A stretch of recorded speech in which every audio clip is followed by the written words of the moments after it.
रंग भेद, body shaming.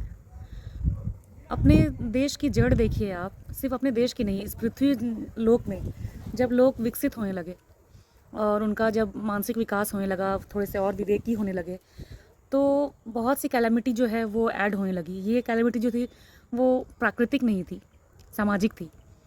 और ये सामाजिक जो थी उसकी उसके जड़ में थी कहीं ना कहीं शिक्षा, परंपरा, सोच एक, है ना, जो कि हिस्टोरिकल भी था। ये अपने पूर्वजों को देखते हुए जैसे आ रहे थे वो सिर्फ पास ऑन होते गया।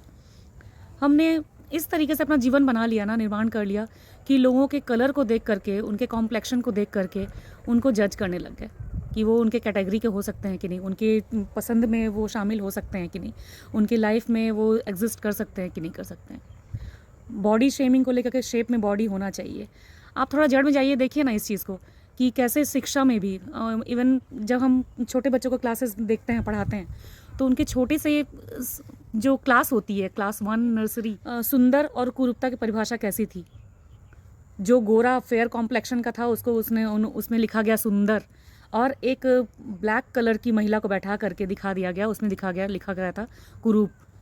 मतलब विद्यालय में भी आप बच्चों को यही शिक्षा देते हैं कि सुंदरता का पैमाना क्या है। ये चीज़ें ना सिर्फ और सिर्फ इतना ही तक नहीं सीमित रह गया, ये सामने से इम्पोज किया गया उन लोगों पर जो कि इस कॉम्प्लेक्शन से बिलोंग करते हैं, ब्लैक से, है ना, डार्क कॉम्प्लेक्शन है जिनका। उसके अलावा यदि उनके भीतर अपने लिए स्वीकार भाव हो तो वो इस चीज़ से उठ सकते हैं, इस चीज़ को लेकर के वो नॉर्मलाइज कर सकते हैं चीज़ों को, कि यदि सामने वाला उन्हें डाउन करने की कोशिश कर रहा है तो आप उस चीज़ से उठ सकते हैं अनटच होकर के, बिना इस चीज़ को फील किए कि ऐसा क्यों बोला जा रहा है मुझे। If you are dark, accept it completely. If anybody is indicating, just mentioning it to you, तो आपको इस चीज़ का बिल्कुल भी फिर बुरा नहीं लगेगा। क्यों नहीं लगेगा? आप समझिए ना, 1970 में ही ये टाबू टूट गया था कि एक मिस वर्ल्ड हुई जिनका नाम था जेनिफर हॉस्टन, है ना, ग्रेनेडा से थी वो। किस तरीके की सोच सोसाइटी की रही होगी उस समय, जो वो आगे बढ़ करके, एक तो वो आई पार्टिसिपेशन के लिए, क्या उनका ब्लैक कॉम्प्लेक्शन उनको रोकने के लिए काफ़ी नहीं था कि मैं ब्लैक हूँ, मैं कैसे पार्टिसिपेट करूँगी मिस वर्ल्ड कॉन्टेस्ट में। But she did it. उन्होंने एक टाबू तोड़ा, एक सामाजिक व्यवस्था को जो जड़ से हिल सकता था उस चीज़ को तोड़ा, और उन्होंने उन्हें पार्टिसिपेट किया और वो मिस वर्ल्ड चुनी भी गई। मतलब जो जज रहे होंगे वो भी इन चीज़ से ऊपर हट करके उन्होंने उनको जज किया और उनको क्राउन दिया, है ना। लेकिन वो लड़ी थी इस चीज़ को लेकर के, अपने आप से लड़ी थी, अपने आप को स्वीकार किया था, and she was confident enough. और सिर्फ उतना ही नहीं, सेकेंड टाइम 2001 में भी आपने देखा कि नाइजीरिया की नाम मैं भूल रही हूँ, जो ब्लैक थी वो ब्यूटी, उनको भी क्राउन दिया गया था, है ना। तो डेरेगो, समवन, मिस डेरेगो, उनको, वो भी इस चीज़ से फेस किया होगा उन्होंने कि मैं इन गोरों के बीच में आकर के खड़ी हो जाऊंगी और मेरा जो है कैसा लगेगा यहाँ पर सबके बीच में मेरा यहाँ पर स्टैंड करना।